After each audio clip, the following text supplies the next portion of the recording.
आणि बातमी आहे साताऱ्यातून। साताऱ्यात राजकारणाबरोबरच क्रिकेटचा थरारही अनुभवायला मिळालेला आहे। मंत्री शिवेंद्रराजे भोसले यांनी क्रिकेट खेळण्याचा आनंद घेतला। यावेळी त्यांनी राजकीय फटकेबाजीही केली आहे।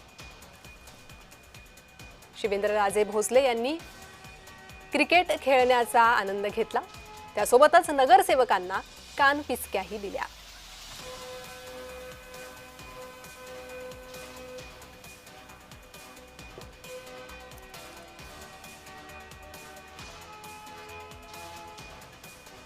सगळे जिथे एवढ्या उत्साहाने नगरसेवक आले तर बनकर साहेब एखादी मॅच सगळ्यांची घेऊन टाका, फक्त मिक्स करा प्लेयर।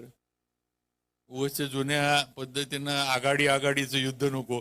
पुढची जी 5 दिवसामध्ये 1 दिवसाची मॅच, मी पण येतो, उदयनराजे पण, आम्ही दोघे येऊन बसतो पाहिजे इथं, आणि पाहिजे तर आम्हाला अंपायर ठेवा।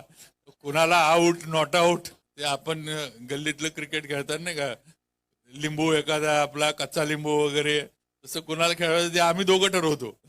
तुम्ही ग्राउंडच्या बाहेर काय कुणी काय हे करू नका, काय पण एखादी खरंच मॅच तशी घ्या।